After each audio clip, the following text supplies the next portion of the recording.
2026 August 15 ഈ സ്വാതന്ത്ര്യദിനത്തിൽ കേരളത്തിലെ പത്ര ഏജൻറ്റുമാർക്ക് ലീവുള്ള ദിവസമാണ്. സാധാരണഗതിയിൽ പത്രങ്ങൾക്ക് ഓഗസ്റ്റ് 15 ലീവാണ്. പക്ഷെ നിർഭാഗ്യവശാൽ ഇത്തവണയും കഴിഞ്ഞ തവണയും മലയാള മനോരമ ഉൾപ്പെടെയുള്ള പത്ര ഏജൻറ്റുമാരുടെ ലീവ് കവർന്നെടുക്കുന്നൊരു സംവിധാനം ഉണ്ടായി. തീർച്ചയായും ഞങ്ങളുടെ പ്രതിഷേധം ജനാധിപത്യപരമായ രൂപത്തിൽ രേഖപ്പെടുത്തുകയും ഞങ്ങൾ പത്ര ഏജൻറ്റുമാർ രേഖാമൂലം പത്രക്കമ്പനികളെ ഓരോ ഏജൻറ്റ് ഇൻഡിവിജ്വലായിട്ടും അറിയിച്ചു, ഞങ്ങൾക്ക് 16-ാം തീയതി പത്രം അയക്കരുത്. കാരണം രണ്ട് കാര്യമുണ്ട്. ഒന്ന്, മലയാള മനോരമയും മാതൃഭൂമിയും ദേശാഭിമാനിയും അല്ലാത്ത പത്രങ്ങളൊക്കെ അന്ന് ലീവാണ്. അപ്പോൾ കുറേ പത്രങ്ങൾ ലീവാകുക, കുറേ പത്രങ്ങൾ വരിക എന്നുള്ളത് വിതരണത്തിന് പ്രയാസമാണ്. അപ്പോൾ അതുകൊണ്ട് അന്ന് നിങ്ങൾ പത്രം പ്രസിദ്ധീകരിക്കരുതെന്ന് അഭ്യർത്ഥിച്ചു. സ്വാഭാവികമായിട്ടും മാതൃഭൂമിയും ദേശാഭിമാനിയൊക്കെ ഞങ്ങളോട് സംസാരിക്കാനും ചർച്ച ചെയ്യാനും തയ്യാറായപ്പോൾ മലയാള മനോരമ കണ്ട വഴി കണ്ടില്ല എന്ന് മാത്രമല്ല, ഇങ്ങോട്ട് തിരിഞ്ഞു നോക്കുക പോലും ചെയ്തില്ല. ധിക്കാരപരമായി ആ പത്രം അവർ കഴിഞ്ഞ 16-ാം തീയതി ഞങ്ങളുടെ ലീവ് കവർന്നെടുത്ത് അടിച്ചു, പ്രസിദ്ധീകരിച്ചു എന്ന് മാത്രമല്ല, ത്രൂ ഔട്ട് മലപ്പുറം ജില്ലയിലും കേരളത്തിലെ ഏജൻറ്റുമാരുടെ കണക്കിൽ ആ പത്രം വരവ് വെച്ച് വിതരണം ചെയ്തു.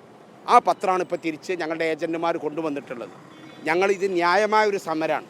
ഇത് പരിമിതമായ കോപ്പിയേ ഉള്ളൂ, എല്ലാവരും കൂടി ഇങ്ങോട്ട് എത്തിച്ചിട്ടൊന്നുമില്ല.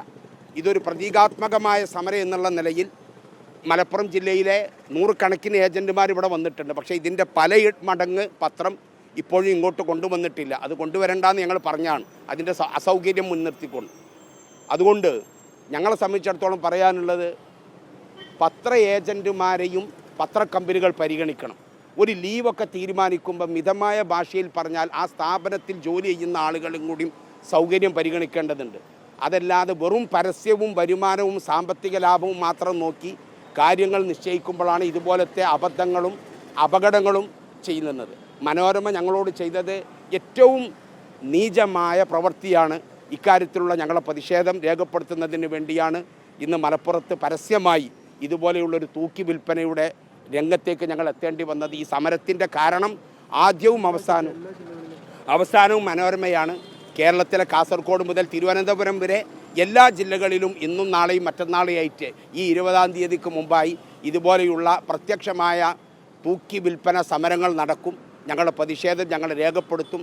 ഞങ്ങൾക്ക് ഒന്നും കൂടെ പറയാനുള്ളത് പരസ്യദാതാക്കളോടാണ്. അന്ന് നിങ്ങൾ നൽകിയ പരസ്യം പുറം ലോകം കണ്ടിട്ടില്ല എന്ന് നിങ്ങൾ മനസ്സിലാക്കണം. അതുകൊണ്ട് അത് നിങ്ങൾ ക്ലയൻറ്റ് എന്നുള്ള നിലയിൽ മനോരമയുമായി ബന്ധപ്പെട്ട് നിങ്ങൾക്ക് മതിയായ കോമ്പൻസേഷനുള്ള സാധ്യതകൾ നിങ്ങൾ തേടണം എന്ന് മാത്രമാണ് ഇക്കാര്യത്തിൽ സൂചിപ്പിക്കാൻ.